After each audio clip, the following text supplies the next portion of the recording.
मैं विशेष रूप से उल्लेख करना चाहूँगा राजेश तिवारी जी का। बहुत दिनों के बाद मेरी तारीफ मुझे सुनने को मिली है। आज मैं तारीफ करी वो भी बहुत कम है। अरुण सिंह जी को और संजय सोनी जी का यहाँ पर संचालक और यहाँ पर आप सब उपस्थित देवी और सज्जनों। मैं सोच रहा था बत्ती ना मेरा नंबर ना आए, लेकिन बत्ती आएगी बोलना ही पड़ेगा। क्या बोलूं मैं कुछ समझ नहीं पाया, लेकिन जब यहाँ पर चर्चा हो रही थी तो मन में जो बात उठ रही थी उसको मैं आप सबसे शेयर करना चाहता हूँ। देखिए, हम सब लोग अपने जीवन को आनंद के साथ जीना चाहते हैं।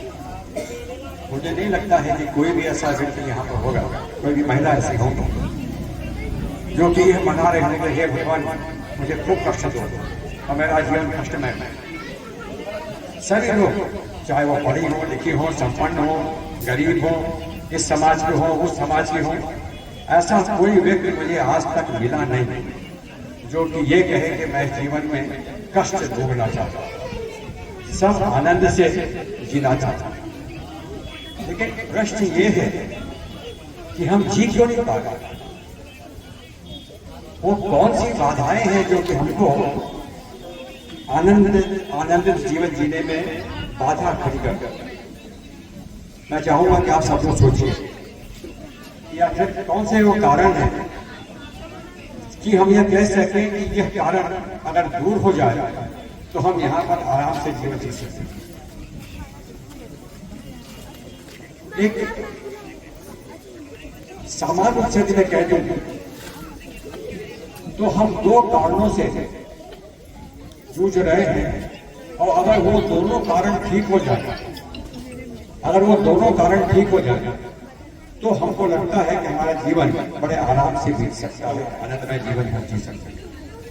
ये आनंद शब्द एक नया शब्द है। पहले हम लोग अपनी प्रगति अर्थ से, समृद्धि से नापते थे।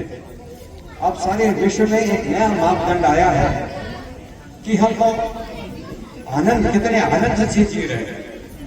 एक छोटा सा किस्सा है।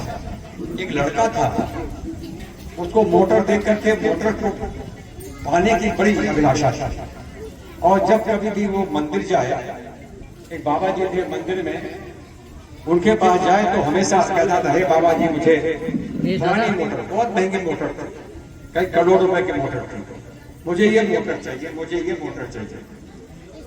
एक दिन क्या हुआ कि एक वही मोटर जो उसने कल्पना में थी, वो मोटर मंदिर के सामने आती हुई दिखी और गेट के सामने मंदिर की गाड़ी निकली, और उस गाड़ी से एक वृद्ध आदमी निकले, और वृद्ध नहीं थे, और बहुत सारी दौड़ करके आए और एक कुर्सी ले आए, और वो कुर्सी में उसको बैठाया गया, और फिर उस कुर्सी को ढकेल करके मंदिर के अंदर याद करत रहे के बार जी पूछत रहे। वो अपाहिज थे, उनके पैर नहीं चलते। वो लड़का उसी समय उसने देखा, भागता हुआ गया, ये मोटर आपकी है? तो उन्होंने कहा कि हाँ ये मोटर मेरी है, कि मैं बाबा जी से प्रार्थना करता था कि ये मोटर मुझे मिल जाए, तो मुझे कब मिलेगी मोटर? तो उनका उत्तर था यहाँ पर कि मेरी मोटर तुम ले जाओ, मुझे मेरे पैर वापस कर। एक बहुत छोटी सी बात है। तो समृद्ध व्यक्ति, बहुत संपन्न व्यक्ति, वो बहुत आनंद से जी रहा है। यह धारणा यदि हम आप साथ में है, ये गलत धारणा। पैसों के दम पर हम खुश नहीं रह सकते हैं। बहुत से लोगों को मैंने देखा है, आप लोगों ने देखा होगा कि पैसे से बहुत संपन्न है, लेकिन उनका जीवन बहुत दुख में। देशों में किस तरह से है? आपको लगता है अमेरिका बहुत संपन्न देश है, वहां के सब लोग बड़े खुश हैं? नहीं खुश। एक हमारे ही बगल में पड़ोस में एक देश है भूटान, छोटा सा देश है, मध्य प्रदेश से भी छोटा होगा एरिया में। वो दुनिया का सबसे अधिक आनंदमय देश है। वहां के लोगों से उसका नापने का तरीका है, सर्वे किया गया, और वहां के लोग सबसे आनंदमय जीवन, और उसका वहां इतने संपन्न सामान है, खाना पीना है, कपड़े हैं, घर है, सब चीजें हैं। लेकिन मेरा स्वभाव ऐसा बन गया है कि वो आनंदित जीवन जी रहे हैं। उसका एक और पहलू है जो मैं आपको बाद में बताऊंगा। मुझे ये लगता है कि हम आप सबका दुश्मन हमारा समाज ही है। आप देखिए जितने भी तकलीफें आपको हो रही है, कभी मैं उसका कारण बन सकता हूँ, विधायक की वजह से हमको तकलीफ, कभी एसडीएम साहब बन सकते हैं कि साहब एसडीएम साहब के कारण हुए, कभी वो सरपंच के माध्यम से हो सकता है कि सरपंच हमारे हुए, और फिर आप सब ये बनाए ऐसे लगा लीजिए हिसाब। आप देखोगे कि कहीं ना कहीं कोई ना कोई एक व्यक्ति है जिसके कारण से आपका जीवन आनंदमय नहीं हो पाता। और उस सारे समाज को कैसे ठीक किया जाए, यह एक अपने सामने की और चुनौती है। लेकिन आज का विषय समाज नहीं, दूसरा विषय है पर्यावरण। एक पर्यावरण भी एक ऐसा मुद्दा है जिसके वजह से हम आनंदित नहीं रह सकते। उसके ऊपर हमारा बहुत ज्यादा कंट्रोल नहीं। रोज आप अखबार में पढ़िए, आज जापान में भूकंप आ गया, आज फलाने जगह भूकंप आ गया, कहीं भूकंप आ गया, भूकंप आ गया, हजारों लोग मर गए। अब भूकंप पर हमारा आपका बस तो नहीं। बाढ़ आ गई, भयंकर बाढ़ आ गई, बाढ़ में लाखों हजारों लोग मर गए। हर साल किसी न किसी प्रकार से प्राकृतिक आपदा आती है। उन प्राकृतिक आपदाओं पर हमारा नियंत्रण तो नहीं है, लेकिन यह भी सच है कि हमने अपने प्रकृति के साथ सबसे ज्यादा खिलवाड़ किया। बंधु, मैं यहाँ पर पैदा हुआ हूँ, यहाँ पर बचपन से हूँ, बहुत देखा है नागोर। जब स्कूल से मैं आया करता था, साल में छुट्टी में जब हमें होती थी, 17 में उठा करता था, एक धुआं देने वाली ट्रेन आया करती थी, छुप छुप छुप छुप करके आती थी। वहां से उतरने के बाद हमारे यहाँ से मोटर जाती थी। नागौर से लेकर के सतना से लेकर के नागौर तक डामर रोड नहीं थी, धूल उड़ने वाले लोग थे, लोग खून उड़ने वाले लोग थे। और जब हम आते थे तो सिरपुरा के पास से नागौर तक दाएं बहने बहुत बड़ी संख्या में हिरण दिखाई करते थे, काले हिरण, खिलौना के भटवा में, लाल के भटवा में, सब जगह खड़े हुए।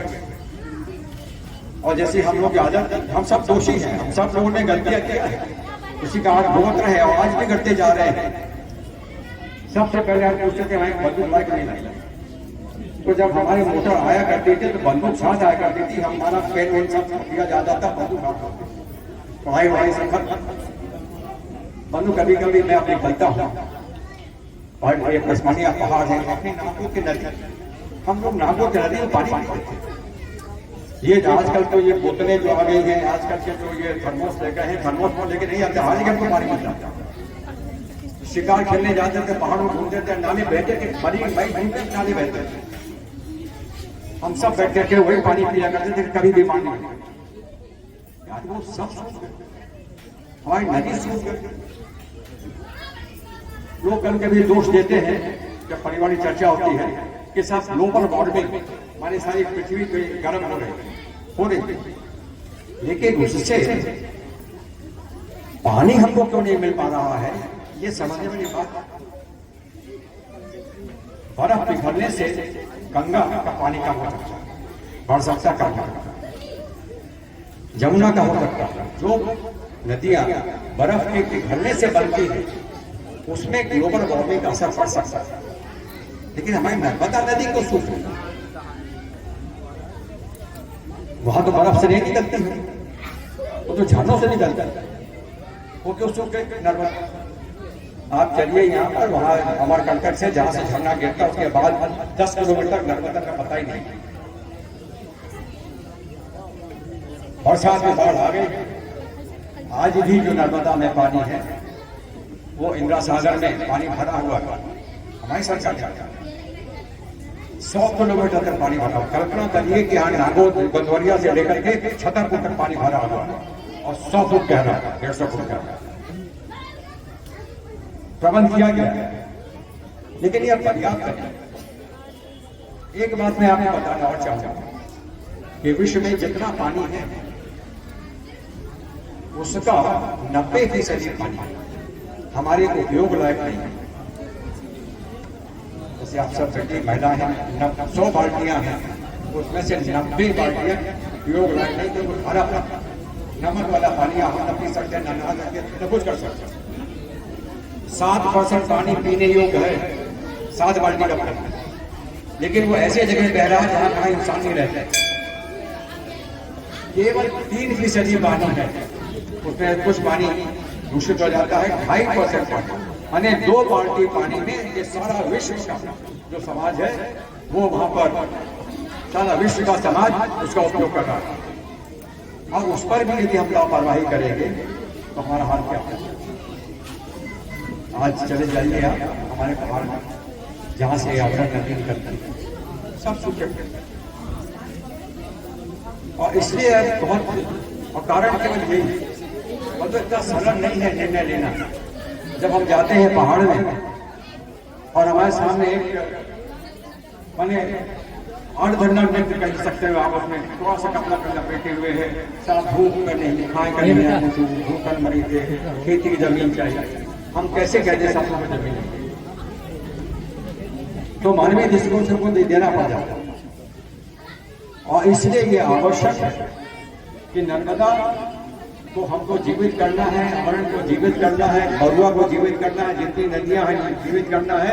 और जितना पानी पहले बरसता था उतना आज भी बरस रहा है। इस साल जितना पानी बरस रहा है 100 साल पहले ही बरसता था, लेकिन उस पानी को हम न रोक पा रहे हैं और न वो पानी का बहाव हम कर पा रहे हैं। जहां से निकलता था झरनों से, नर्मदा झरना से निकल कर, नीचे से निकल कर, जमीन से निकल कर, वहां बहुत बड़ा पहाड़ था, उस पहाड़ से पानी, पेड़ों से पानी निकल इकट्ठा हो रहा है। और ये हमारे से पत्तियां पेड़ पानी खींच रही हैं, जड़ों में डाले, जड़ों से इकट्ठा होकर क्यों कहे, ये तो सिद्धांत है। जहां जहां नर्मदा का क्षेत्र है हमने सब काट डाला, गोदावरी नदी को हमने काट डाला, कृष्णा कावेरी काट डाला, महानदी के जंगलों को हमने काट डाला, और गर्मी के कारण जो ग्लेशियर है जहां से गंगा और यमुना निकलती है और अन्य नदियां निकलती है वहां से, वो सब खसकता जा रहा है। एक दिन वो आ सकता है कि जब इतना पीछे ग्लेशियर चला जाएगा, बर्फ कम न हो जाएगी, तो जो हमको देते थे ना आशीर्वाद बुजुर्ग पंडित, कि जब तक गंगा जमुना में पानी रहे तो अमर हो जाएगा, हमारी अमर खत्म हो जाएगा, पानी नहीं रहेगा। और ये काम बहुत सरलता से किया जा सकता है, लेकिन दुर्भाग्य है कुछ गलतियां भी हो रही हैं, हम सबसे हो रही हैं। इसको किसी को दोषी ठहराने की आवश्यकता नहीं है। जिसके सामने खाने का संकट है वो पेड़ को बचाने बैठेगा कि अपनी जमीन में जोतेगा। लेकिन हमें से बहुत ऐसे लोग हैं जो कि अपने जमीन में पेड़ लगा सकते हैं। हमारे जंगल विभाग ने किया, मैं शिकायत नहीं कर रहा हूँ जंगल विभाग की, लेकिन जो हकीकत है तो हमको स्वीकार करना पड़ेगा। कम से कम 15-20 ऐसे क्षेत्र हैं, 100, 200, 300, 400 एकड़ जमीन, जहां पर पेड़ कट गए हैं, पेड़ लगाए गए हैं, एक भी बचा नहीं, सब सूख गए। और अगर आप ये सोचो कि सरकार के द्वारा, सरकारी कर्मचारियों के द्वारा हम पेड़ लगा करके हरियाली पैदा कर लेंगे, तो हम बहुत गलत रहेंगे। जब तक आप सब लोग जो यहाँ बैठे हैं, आपको स्व प्रेरणा से जी आप जब तक इसको स्वीकार नहीं करेंगे तब तक कैसे होता है। कोई जरूरी नहीं कि जंगल में ही पेड़ हो। मैं दिल्ली में रहता था, जब बालागढ़ में था तो मुझे दिया गया था घर रहने के लिए फ्लैट, वो 8 मंजिला में था। लेकिन 8 मंजिला से जब मैं नीचे देखता था तो मुझे एक भी घर नहीं देखते थे, सिर्फ पेड़ ही पेड़ देखते थे। दिल्ली के शहर में, पूरे दिल्ली में नहीं, लेकिन जहाँ क्षेत्र में रहता तो वहाँ की बात कर रहा हूँ, अगर दिल्ली के शहर में इस प्रकार से पेड़ लगाए जा सकते हैं कि नीचे का बड़ा हुआ घर 1 मंजिला 2 मंजिला वाला नहीं दिखेगा, तो हम अपने गंगवरिया में क्यों नहीं कर सकते।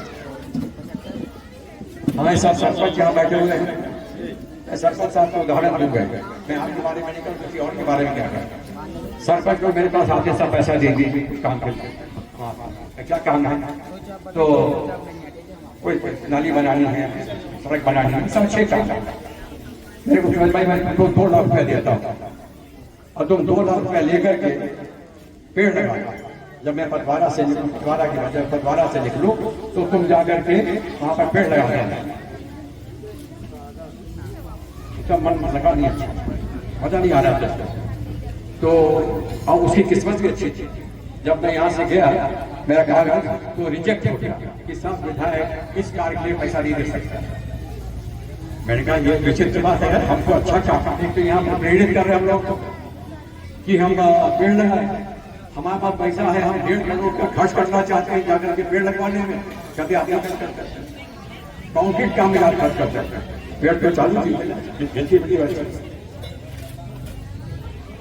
तात्पर्य है केवल कहने का कि यदि हमको अपना जीवन को आनंदमय बनाना, हमको पर्यावरण को सुरक्षित करना, नहीं तो समाज भी देख लेगा हमको और पर्यावरण भी देख लेगा। पर्यावरण की कोशिश हमें जितना बचा सके उतना कम करने की कोशिश बहुत बहस हो चुकी है इस विषय को लेकर के। मैंने भारत का प्रतिनिधित्व विदेश नीति में रखा, सस्टेनेबल डेवलपमेंट। हमारे ऊपर दबाव डाला जा रहा है कि आप कोयला से बिजली का उत्पादन कम कर दीजिए, तो हमारा जवाब था कि जब हम कोयला से बिजली उत्पादन नहीं कर सकते थे और तुम कर सकते थे, जो संपन्न देश है यूरोप के, तब तो तुमने खूब कोयला जलाया, खूब पर्यावरण को प्रदूषित किया, और जब हमारे पास क्षमता आई तो हमसे कह दो हम बंद कर दें। हम तैयार है फिर भी, लेकिन उसको ऑल्टरनेटिव अतिरिक्त जो ऊर्जा है उससे पैसा छोड़ दो। और मैंने खुद ये प्रश्न उठाया था वहां पर कि जो ऑल्टरनेटिव सोर्स ऑफ एनर्जी है वो इतनी सस्ती होनी चाहिए कि हमारे देश के नागरिक उसका उपयोग कर सकेगा, जो बहुत महंगी में नहीं कर सकते। कल मेरी इच्छा हुई, कल हमारे जो मुख्यमंत्री जी आए थे तो हमारे मुख्यमंत्री जी सामने लोगों को मांगना भी नहीं आता। मेरे मन में हो रहा था कि मैंने सोचा कि मैं तो अपने नावल में जाकर बोलूंगा, यहाँ क्यों बोलूँ जाकर। वहां की चर्चा आप वहां आज ही दे रहे हो कि सामरा स्कूल की बिल्डिंग बनवा दी यार, ये तो यहाँ पर कि अगर कानपुर से लेकर के मैहर तक 4 लेन रोड बन जाती तो क्षेत्र का अगर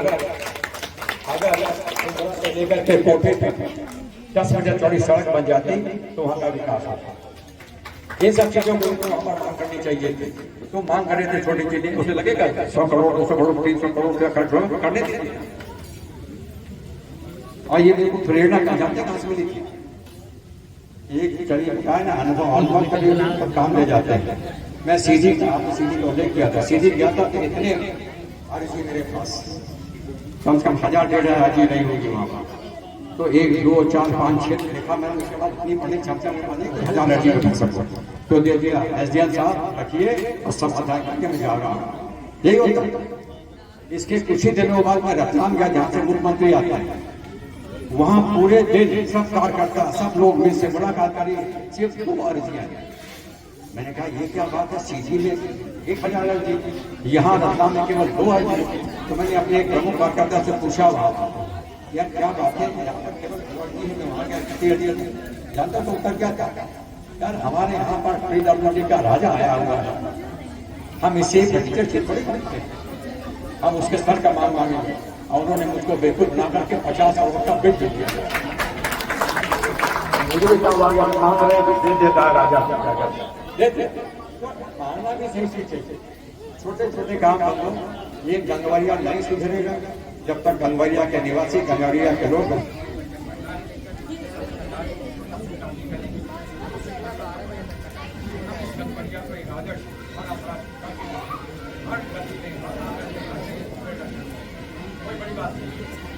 अगर आप ये नहीं करेंगे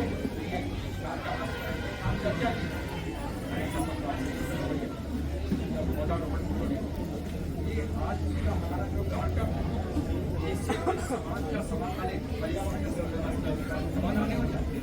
लेकिन यदि आप सब प्रेरित हो, यदि आप हम सब के बाद केवल आपके मन में धारणा बैठ जाए कि हम अपने घर में जब कभी संकट आता तो हमारी याद आती है, के नाम बड़ा याद आइए, माँ के नाम हर चीज संकट समय माँ के याद आए, माँ के नाम संकट आ गया, सबने महसूस कर लिया। पूरे दिनों के बाद हम आपको कहीं ऐसा नौबत कहा जाए कि देखो लेकर आप चलिए बाहर क्या हालत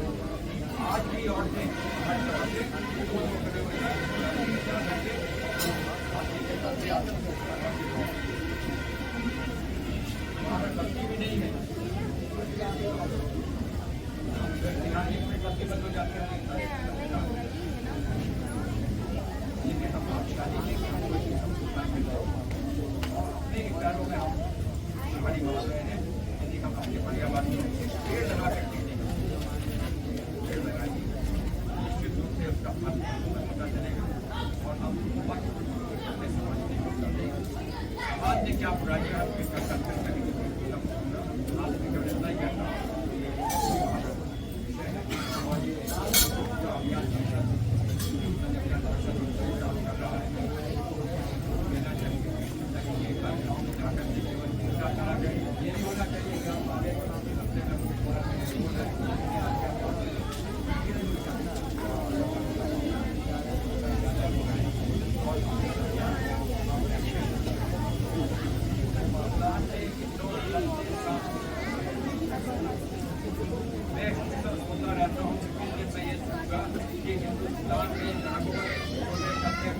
सबसे साफ सुंदर नागरिक वो सौभाग्य मुझे नहीं मिल रहा, लेकिन तहसील के जितने गांव हैं उन सबकी हरियाणी जाकर चाहिए, ऐसा आपको कहीं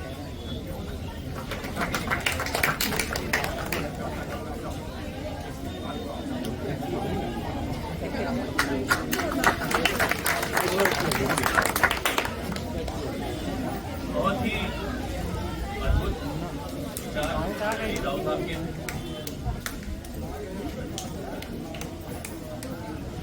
राव साहब ने अपने मन की बात के माध्यम से इस पर्यावरण संरक्षण के उपलक्ष्य में यहाँ से रखी है, निश्चित ही हमें स्वीकार करके उनकी बात का सम्मान करते हुए उस पर विचार करना चाहिए।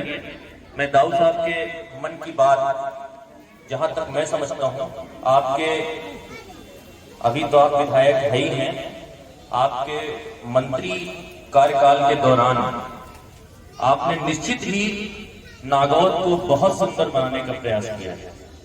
ये हर कोई जानता है। फुटबॉल ग्राउंड से लेकर क्रिकेट ग्राउंड से लेकर बस स्टैंड तक, आगे अगोल मैदान की बात करें, रामना मैदान की बात करें, दाऊद साहब ने निश्चित ही उसे बहुत अच्छा बनाने का प्रयास किया है। लेकिन दाऊद साहब के दिल की बात यह है कि अगर कहा जाए तो पब्लिक थोड़ा सा दाऊद साहब के बात विचारों को, मन को कहीं कहीं ठेस इस बात को लेकर पहुंचाती है कि मैंने ही देखा था जब ये क्रिकेट ग्राउंड और फुटबॉल ग्राउंड के पास दाऊद साहब ने हरी भरी फुटबॉल, हरे भरे क्रिकेट, हरे भरे वहां बैठने की जगह जो बनाई, तो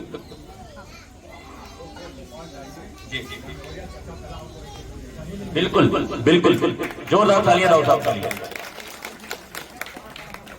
बिल्कुल।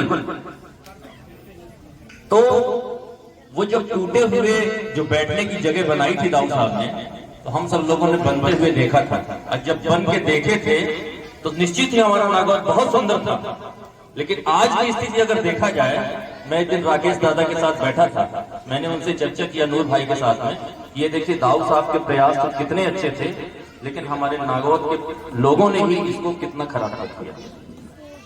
तो हम सबको जागरूक होना चाहिए दाऊद साहब के साथ ताल में ताल, कंधे में कंधा मिलाकर चलने के लिए। दाऊद साहब निश्चित ही अपने नागौर को और बेहतर बना के दिखाएंगे। मैं दाऊद साहब के लिए शुभकामनाएं, बधाई देता हूं और आपकी उज्जवल भविष्य की कामना करता हूं। बहुत बहुत धन्यवाद। अब चूंकि कार्यक्रम अपना समाप्ति की है, वो है कार्यक्रम, अभी हमारा जो मेन प्रोग्राम है नवांकुर शिक्षकों को पौधों बांटने का और कलश यात्रा का, उसके पहले सम्मान की कड़ी जो शेष है वो होगी। हमारे आज के कार्यक्रम के आदरणीय अध्यक्ष, मैं अध्यक्ष उद्बोधन के लिए आदरणीय एसडीएम साहब को माननीय मुख्य अतिथि के आभार हेतु एवं अध्यक्ष उद्बोधन हेतु बड़े सम्मान के साथ आमंत्रित करता हूं इस मंच में कि आप आए और अपना उद्बोधन और माननीय मुख्य अतिथि महोदय का आभार व्यक्त करें। Thank you.